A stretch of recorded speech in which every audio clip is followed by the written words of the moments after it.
Speaker leader champion by Jeremy Donovan और Ryan Avery. Book आपको सिखाएगी कि एक प्रभावी पब्लिक स्पीकर कैसे बने और अच्छी तरह से बोलना सीखकर आपको क्या फ़ायदे मिल सकते हैं। महान लीडर्स के भाषणों का उपयोग करके यह बुक समरी आपको महान कंटेंट प्रदान करेगी, जिसका उपयोग करके आप जो कह रहे हैं उसमें अपने श्रोताओं को पूरी तरह से शामिल कर पाएंगे। आप यह भी सीखेंगे कि आपके बोलने का तरीका आपके भाषण, माहौल और अवसर के साथ कैसे फिट होना चाहिए। तो देखते रहिए।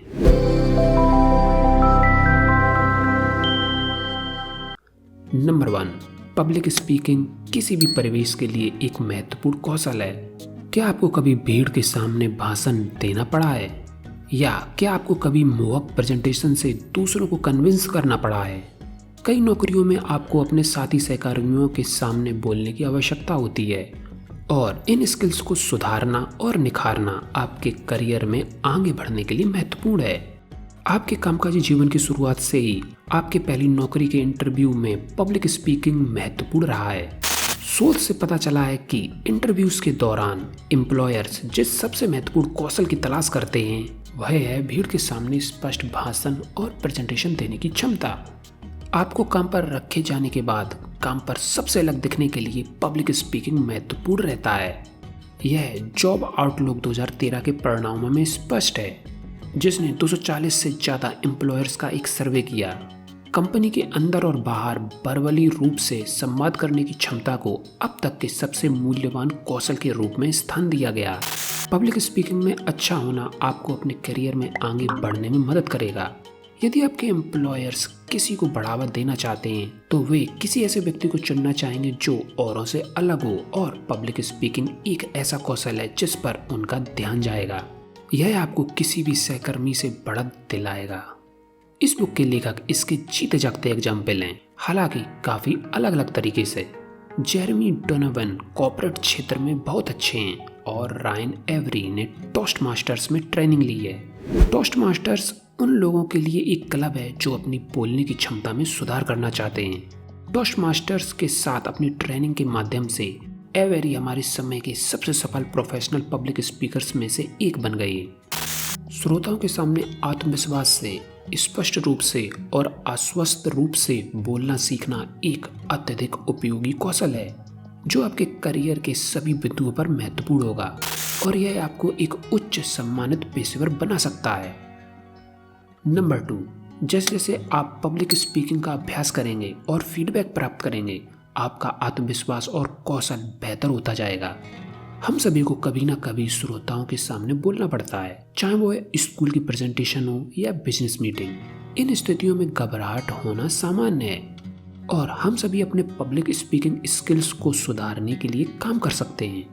जैसे ही आप पब्लिक स्पीकिंग का अभ्यास करते हैं, आप भाषण देने की अपनी क्षमताओं में सुधार करेंगे।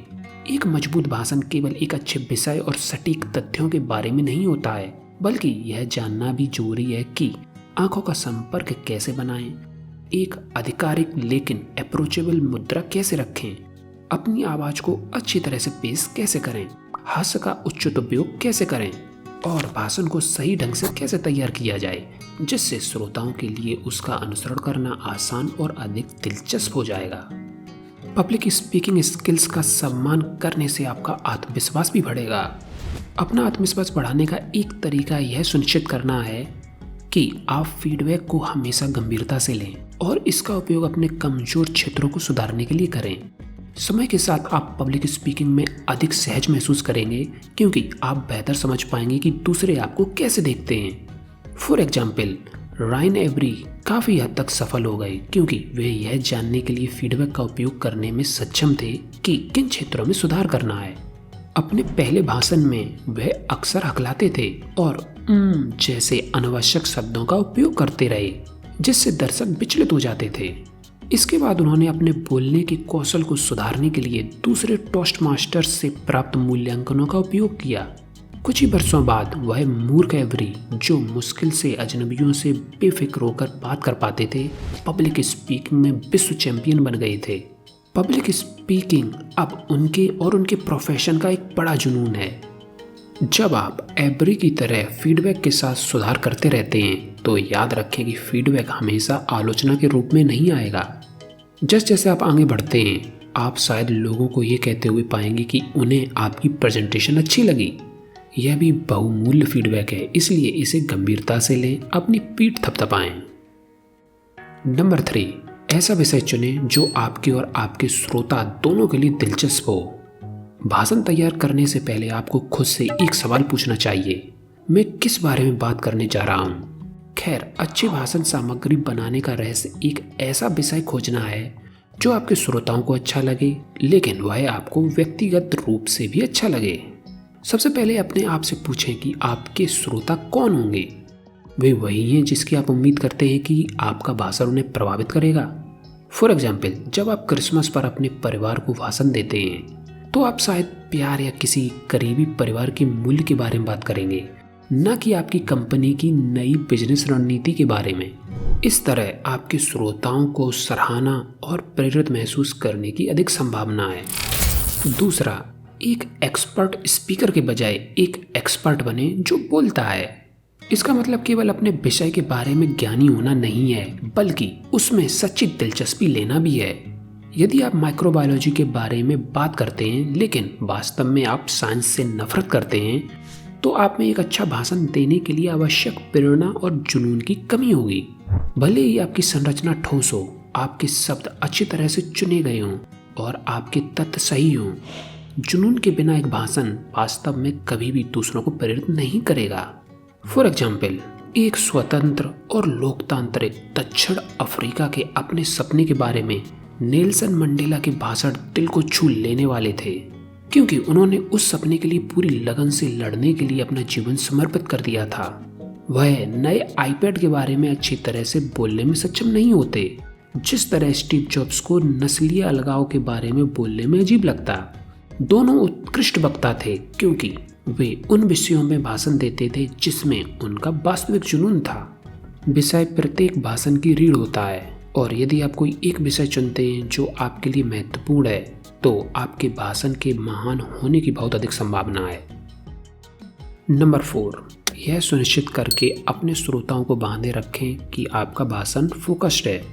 कभी कभी एक भाषण में आम तौर पर अच्छा कंटेंट हो सकता है, लेकिन फिर भी वह डगमगाने लगता है और श्रोताओं का ध्यान नहीं खींच पाता। क्यों? क्योंकि वक्ता वास्तव में क्या कहना चाहते हैं इसके मूल पर ध्यान केंद्रित करने के बजाय अक्सर बहुत अधिक अनावश्यक जानकारी भाषण में डालते हैं। फोकस एक महान भाषण की कुंजी है। फॉर एग्जाम्पल, 7 मिनट के भाषण में एक से अधिक मुख्य संदेश नहीं होने चाहिए। यदि ऐसा होता है तो आपके पास अपनी बात को पूरी तरह से समझने और श्रोताओं को अपनी बात समझाने का समय नहीं मिलेगा। ध्यान केंद्र रखने के लिए सुनिश्चित करें कि भाषण में आप अनावश्यक जानकारी नहीं डालें, जैसे अप्रासंगिक टिप्पणियां या साइड स्टोरीज। इससे श्रोताओं का ध्यान डगमगाएगा। आपके भाषण का अंतिम लक्ष्य आपके श्रोताओं को प्रभावित करना है। एक संदेश पर ध्यान केंद्रित करके अपने भाषण को सुव्यवस्थित करने का प्रयास करें। यहाँ कई सफल वक्ताओं के अनुभव के आधार पर एक सामान्य नियम दिया गया है। आपको अपना मुख्य संदेश 10 या उससे कम शब्दों में व्यक्त करने में सक्षम होना चाहिए। इसलिए सुनिश्चित करें कि वास्तव में क्या आवश्यक है पर ध्यान केंद्रित करें। For example, public speaking champion Craig Ballantine ने एक बार मुख्य संदेश आपके सपने बिकाऊ नहीं हैं के साथ एक भाषण दिया। यह शक्तिशाली और संक्षिप्त संदेश इतनी अच्छी तरह से डिलीवर किया कि बरसों बाद भी उनके श्रोताओं में मौजूद लोगों ने उनसे कांटेक्ट किया और उन्हें बताया कि उनके भाषण ने उन्हें कितना प्रभावित किया था। कुछ ने तो नौकरी के प्रस्तावों को अस्वीकार कर दिया था क्योंकि उन्हें एहसास हुआ था कि उच्च भुगतान वाली नौकरी उनके सपनों का त्याग करने के लायक नहीं थी। इसलिए अपने श्रोताओं को एंगेज करने का सबसे अच्छा तरीका है कि आप एक मजबूत और आकर्षक संदेश पर ध्यान केंद्रित करें। वही बनो जिसे बरसों बाद भी याद किया जाए, क्योंकि आपके भाषण ने जीवन के बारे में उनके सोचने के तरीके को बदल दिया। नंबर 5, वर्बल और नॉन वर्बल तकनीकों का उपयोग करके अपने श्रोताओं के साथ कनेक्शन बनाएं। क्या आपने कभी ऐसे भाषण को सुना है जो वास्तव में आपके साथ जुड़ गया हो? क्या आपने वक्ता के साथ एक शक्तिशाली कनेक्शन महसूस किया? वक्ता और श्रोताओं के बीच मजबूत कनेक्शन वह है जिसे आप अपने भाषणों में प्राप्त करने का प्रयास करना चाहेंगे। आप वर्बल और नॉन वर्बल स्किल्स का उपयोग करके इस कनेक्शन को बना और बनाए रख सकते हैं। कनेक्शन बनाने के रास्ते में सबसे पहली बात जिस पर आपको विचार करना होगा वह यह है कि आप श्रोताओं के सामने कैसे आना चाहते हैं। क्या आप एक जानकार शिक्षक बनना चाहते हैं? क्या आप श्रोताओं को भावनात्मक रूप से आगे बढ़ाना चाहते हैं? हालांकि संबंध बनाने के लिए कुछ बुनियादी रणनीतियां हैं, जिसमें से कई नॉन वर्बल हैं, जैसे अच्छा आई कांटेक्ट बनाए रखना सुनिश्चित करें और अच्छी मुद्रा रखें। बेशक ऐसी वर्बल तकनीकें भी हैं जिसका उपयोग आप अपने श्रोताओं से बेहतर तरीके से जुड़ने के लिए कर सकते हैं। आप जो कह रहे हैं उसके अनुरूप अपना स्वर और गति बदलें। आमतौर पर जब आप सस्पेंस बनाना चाहते हैं तो आपको अपनी आवाज़ कम करनी चाहिए और क्लाइमैक्स या की मैसेज को बोलते समय आवाज़ को ऊंचा करें। अपने शब्द का चयन और अपने वॉल्यूम लेवल और आवाज़ का उतार चढ़ाव के साथ भी खेलना सुनिश्चित करें। कभी कभी एक मुहावरा बोलना या समय समय पर कुछ शब्दों को दोहराना मुख्य बिंदु को आपके श्रोताओं के लिए स्पष्ट कर सकता है और आपके भाषण का अनुसरण करना आसान बना सकता है। इसके अलावा अपने भाषण को याद करें, क्योंकि आप श्रोताओं को एंगेज करने में ज़्यादा ध्यान केंद्रित कर सकते हैं यदि आपको यह याद रखने में परेशानी नहीं हो रही है कि क्या कहना है। इसलिए एक भाषण में निश्चित रूप से अच्छी सामग्री की आवश्यकता होती है। नंबर 6, स्पीकिंग कोच के साथ काम करें। वे एक वक्ता के रूप में आपकी प्रगति और विकास में बहुत बड़ा बदलाव ला सकते हैं। पब्लिक स्पीकिंग स्किल्स की ट्रेनिंग करना किसी खेल की ट्रेनिंग की तरह है। आपको लगातार प्रैक्टिस करने और एक कोच के साथ काम करने की जरूरत है जो आपका मार्गदर्शन कर सके। एक कोच के साथ काम करना जो उस स्तर पर बोलता है जिस स्तर तक आप पहुंचने की कोशिश कर रहे हैं, निश्चित रूप से आपकी प्रगति में मदद करेगा। स्पीकिंग कोच आमतौर पर अनुभवी और सफल पब्लिक स्पीकर होते हैं, इसलिए आप अपने बोलने के कौशल को उनके स्तर तक लाने की कोशिश कर सकते हैं। इससे भी बड़ी बात यह है कि उन्होंने अपने कौशल को दूसरों को सिखाने के लिए बेस्ट टेक्निक भी सीखी हैं। कई सफल वक्ता जैसे रायन आइवरी अक्सर अपनी सफलता का श्रेय अपने कोच से प्राप्त ट्रेनिंग को देते हैं। कोच सुधार करने के लिए प्रेरणा का एक बड़ा स्रोत हो सकता है। बोलने की तकनीक सीखने के अलावा एक कोच को पता होता है कि आपको बहुत प्रभावी फीडबैक कैसे देना है। यदि आप सुधार करना चाहते हैं तो मूल्यांकन किया जाना आवश्यक है और एक कोच आपको बहुत उपयोगी फीडबैक देगा। उन्हें पता होता है कि आपको किस कौशल पर काम करना चाहिए और यहाँ तक कि सबसे चुनौतीपूर्ण क्षेत्रों में सुधार करने में आपकी मदद कर सकते हैं, जैसे कि अपने श्रोताओं को एंगेज करने में विफल होना। टोस्टमास्टर्स पद्धति मूल्यांकन के साथ काम करने पर जोर देने के कारण काफी हद तक सफल रही है। टोस्टमास्टर्स में सभी सदस्य एक दूसरे के लिए मूल्यांकन प्रदान करते हैं ताकि वे इस पर विचार कर सकें कि उन्हें क्या सुधार करने की आवश्यकता है, लेकिन यह भी कि क्या अच्छा चल रहा है। आलोचना आपको कभी कभी घबराहट या आत्मग्लानि का अनुभव करा सकती है, लेकिन इससे डरे नहीं। फीडबैक, खासकर अगर यह एक अनुभवी बोलने वाले कोच से आता है, आपको लंबे समय में और अधिक आत्मविश्वास देगा। तो इससे डरो मत, इसे गले लगाओ। Finally, thanks for watching.